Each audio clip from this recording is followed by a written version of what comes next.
Hello दोस्तों, Shiv education channel पर आपका स्वागत है। हमने उपसर्ग की क्लासें चालू कर रखी थी। उपसर्ग की इंट्रोडक्शन की क्लास हो गई थी, एक क्लास उपसर्ग की हो गई थी और उसके नेक्स्ट हम आज उपसर्ग की आगे लेते हैं। हम उपसर्ग किस तरीके से पढ़ रहे हैं कि हमारा एग्जाम में एक भी क्वेश्चन गलत नहीं हो, चाहे अभी हमारे को कितना भी टाइम लग जाए। एक एक क्लास से चाहे कितनी भी लंबी हो जाए या फिर कितनी भी हो जाए, लेकिन हम कोशिश यही करेंगे कि हमारा हर उपसर्ग कंप्लीट हो, हमारा उपसर्ग वाला क्वेश्चन गलत नहीं जाना चाहिए। पूरा डिटेल आपको बताई जाएगी। बाकी मैं जहाँ तक मानती हूँ कि हर व्यक्ति पूरी डिटेल्स स्टूडेंट को पूरा समझाता नहीं है कि ये सब क्यों हुआ, लेकिन आपको इस क्लास में बताया जाएगा कि कौन सा उपसर्ग कैसे क्या आता है। इसके अंदर संधि भी होती है, तो हमें संधि का भी ध्यान रखना पड़ता है। पढ़ते में संधि का इतना फर्क नहीं पड़ता, संधि नहीं होती। कुछ अपवाद होते हैं उसके अंदर जिसमें संधि होती है वरना नहीं होती, लेकिन इस उपसर्ग यानी उपसर्ग वाला टॉपिक में संधि होती है। कहने को तो हो उपसर्ग में ये होता है कि उपसर्ग बहुत इजी टॉपिक है, क्योंकि आगे जो शब्द लगा हुआ था उसमें मूल शब्द हटा देते हैं तो उपसर्ग बन जाता है। लेकिन कुछ उपसर्ग ऐसे होते हैं जिसमें हमें पता ही नहीं चलता कि उपसर्ग कौन सा है, शब्द दूसरा दिया होता है और उपसर्ग उसमें पता ही नहीं चलता, उपसर्ग का शब्दों का लोप हो जाता है संधि की वजह से। तो चलिए स्टार्ट करते हैं अपनी क्लास को। ये उपसर्ग हम संस्कृत वाले देख रहे हैं। कौन से देख रहे हैं? ये उपसर्ग संस्कृत वाले। कुछ संस्कृत के उपसर्ग हमने कल देखे थे और कुछ आज। तो वही बात है, इधर उपसर्ग है, इधर अर्थ है और इधर क्या है? उदाहरण है। लेकिन आज निस और निर में काफी कंफ्यूजन होता है, इसलिए मैंने थोड़ी सी डिटेल उसकी दी है। इस वजह से एक क्लास और उपसर्ग की बढ़ जाएगी, संस्कृत वाले उपसर्ग की। तो देखते हैं उपसर्ग कौन सा है? प्र। प्र कौन सा उपसर्ग है? प्र। प्र का अर्थ है अधिक, आगे या ऊपर। प्र का क्या है? अधिक, आगे या ऊपर, इससे बनने वाले शब्द। प्र में ध्यान रखना, मैं ये नहीं कहती कि हर शब्द में, बल्कि सामान्य तो कुछ शब्दों के अंदर गुण और वृद्धि संधि होती है। कौन सी संधि होती है? गुण और वृद्धि संधि सामान्यतः हमें देखने को मिलती है कुछ शब्दों के अंदर। आप देख सकते हो जैसे प्रहार, प्रधन हार, यहाँ पर संयोग हुआ है, कोई संधि नहीं हुई है। फिर हमारा शब्द होता है प्रेक्ष्य। शब्द क्या है? प्रेक्ष्य। अब प्रेक्ष्य में अगर हमें कोई संधि बोले तो प्रधन इक्ष्य, हम कौन सी संधि करेंगे? गुण संधि करेंगे। और अगर हमें उपसर्ग पूछा जाए तो हम कंफ्यूजन में पड़ जाएंगे। यहाँ पर प्रे है तो प्रे के आगे हम प्रे कौन सा उपसर्ग करें, और एग्जाम में अगर प्रे आ भी जाए तो उपसर्ग होता ही नहीं है। लेकिन हम क्या कर देते हैं, भैया आगे शब्द ये आ गया, एक से पीछे शब्द है, ध्यान नहीं देते, जल्दबाजी के अंदर हम गलत कर देते हैं। ऐसा विशेष ध्यान रखने, प्रे के अंदर गुण और वृद्धि संधि आएगी। फिर है प्रेरणा। प्रेरणा, प्रेक्षक, प्रधन इक्षक, इनमें गुण संधि हुई है। प्रो उत्फल, प्र धन, उत या उद, उत या उद, यहाँ पर आएगा उत या उद एक ही होते हैं। संस्कृत में उद और उत होता है, तो यहाँ पर उत आएगा, उत धन फुल, प्र धन उद धन फुल। फिर है प्रोक्ति, इसमें आएगा प्र धन उड धन उक्ति। क्या शब्द बनेगा? प्र धन उड धन उक्ति। यहाँ पर कौन सा आएगा? प्र उपसर्ग आएगा, प्र है, प्र धन उड धन उक्ति मूल है। प्र धन ये प्रफुल थी, प्र धन उत धन फूल, प्र धन उत धन फूल, प्रफुल, प्रफुल, ये हमारा शब्द हो गया। फिर है प्रा। ये प्र हमें अच्छे से समझ में है। प्र अधिक, आगे, ऊपर, इनका अर्थ है और इसमें गुण और वृद्धि होती है, जैसे प्रेक्षक, प्रेरणा, प्रेक्षक, प्रोत्साहन, इनके अंदर कौन सी संधि हो रखी है? गुण संधि हो रखी है। प्रवृत्ति में कौन सी संधि? वृद्धि संधि हो गई। फिर है प्रा। प्रा यानी पराया। प्रा का अर्थ क्या होता है? प्रा यानी पराया, जैसे विपरीत, पीछे या उल्टा। विपरीत, प्रा विपरीत, पीछे या उल्टा, जैसे प्राचीन। शब्द क्या बना? प्राचीन, और यानी प्राचीन पहले का। प्राज्य, उसकी हार होगी, इसको क्या बोलते हैं हम? प्रायवती समय प्राज्य, उसकी हार। प्राधावनी, परामर्श, और एक शब्द है प्राप्त।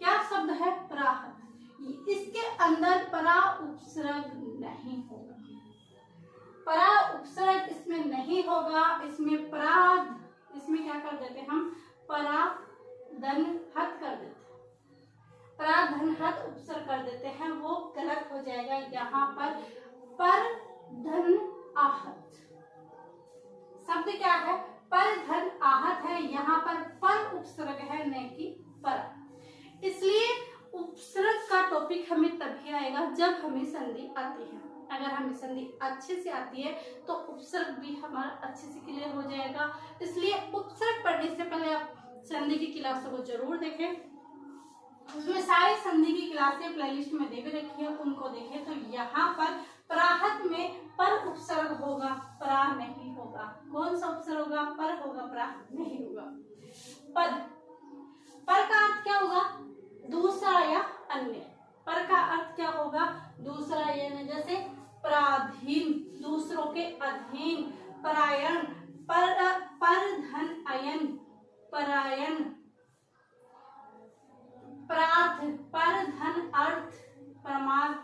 परार्थ, पर धन अर्थ। परारी, पर धन अरि।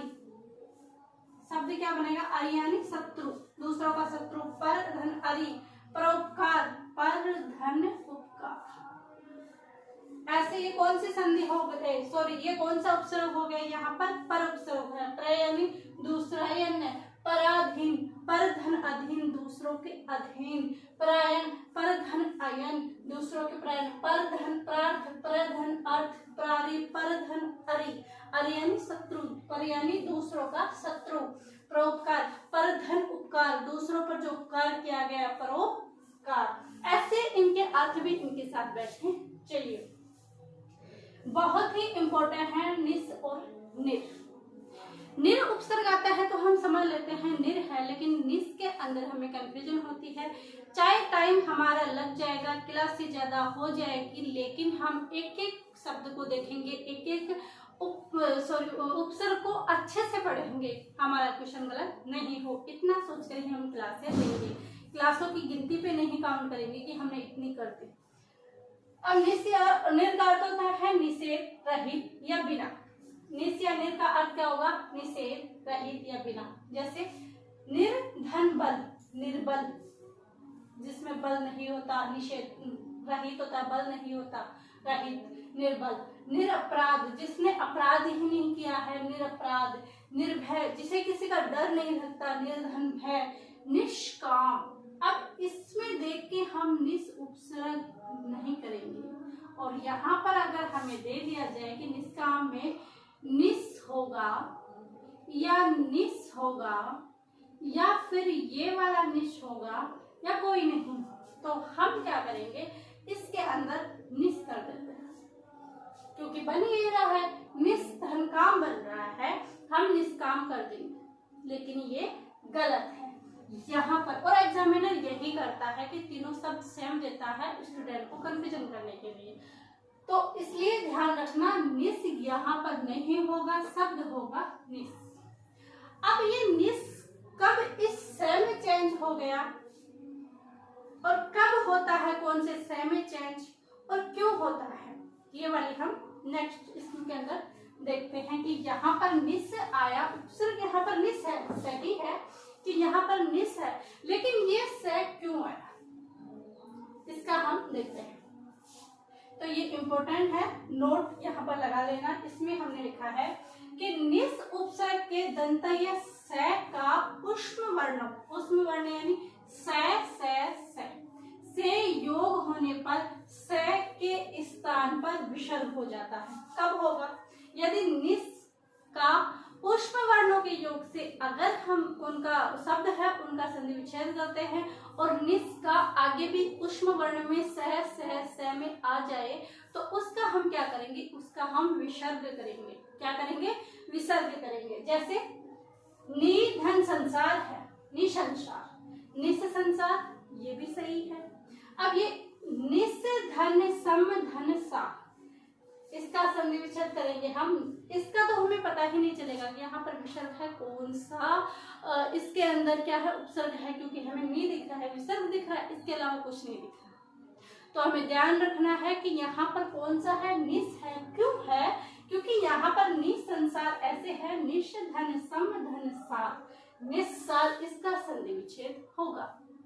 और हमने पढ़ा है कि निस से दंतय से के बाद अगर ऊष्म वर्ण आते हैं तो उसका क्या हो जाएगा, विसर्ग हो जाएगा। जैसे नि धन स्पंद, निस स्पंद हो गया, निस धन स्पंद, यहाँ पर भी दंतय से है तो यहाँ पर भी कौन सा होगा, निस स्पंद होगा। और जैसे दूसरा शब्द देखिए निशुल्क, कौन सा शब्द होगा, निशुल्क। इसमें भी कौन सा इसके अंदर भी कौन सा उपसर्ग है, इसमें भी हम निश उपसर्ग करेंगे। और निशुल्क इसमें से का ऊष्म वर्णों के साथ योग होने पर क्या हो गया, इसका विसर्ग बन गया। पहली शर्त आपको कंप्लीट हो गई होगी। दूसरी शर्त हम देखते हैं, निस का योग च या छ से हो जाने पर निस का निस में परिवर्तन कर देंगे। यानी अगर निस का योग, यदि निस का आगे अगर हम संधि विच्छेद कर रहे हैं उसके बाद च या छ आ रहा है, च या छ आ रहा है तो किस में कर देंगे, इस निस में परिवर्तन कर देंगे। जैसे निक्षधन चक्षु, इसमें हम निस ही करेंगे लेकिन निक्षधन चक्षु है शब्द हमारा निस चक्षु। अब निस है तो यहाँ पर हम निस कर देते हैं, निस लिख दें या निस लिख दें। तो हम एग्जाम में क्या करेंगे, कौन सा करेंगे भाई, निक्ष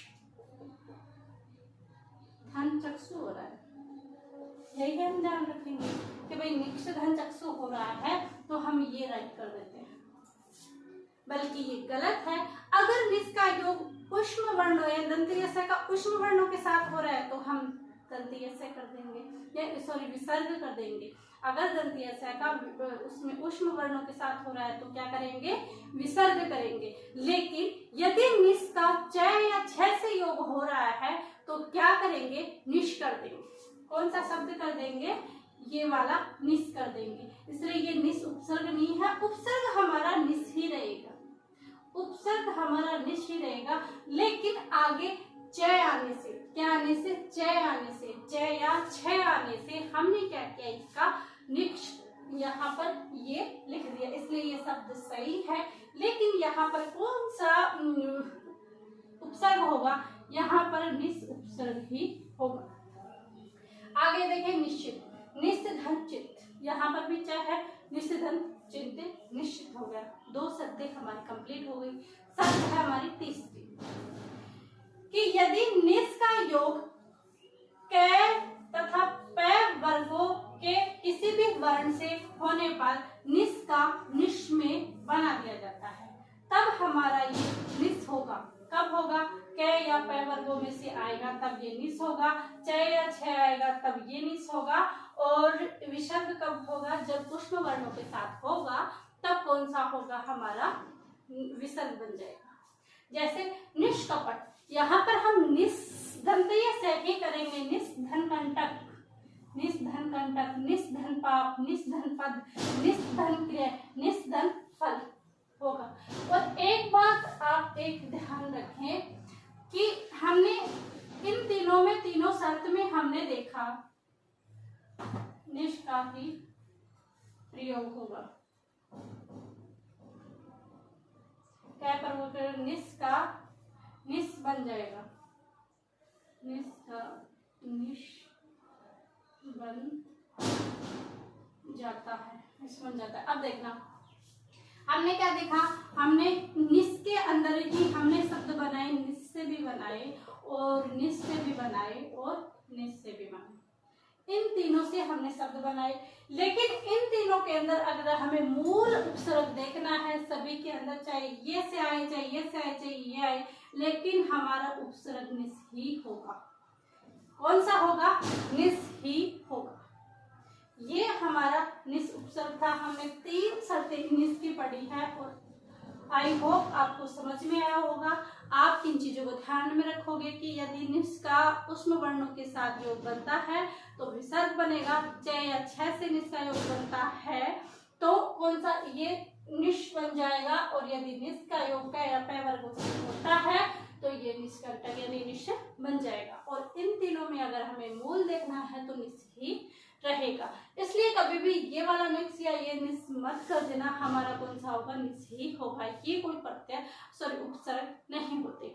और आज हमने प्रय परा पर देखा, निश निर देखा, और प्रति वाला भी बचा हुआ है। बाकी हम कल की क्लास में देखेंगे। आपको यह वीडियो कैसे लगी कमेंट करके जरूर बताएं, और वीडियो को लाइक शेयर एंड सब्सक्राइब करना ना भूलें। आप सभी का धन्यवाद। Thank you.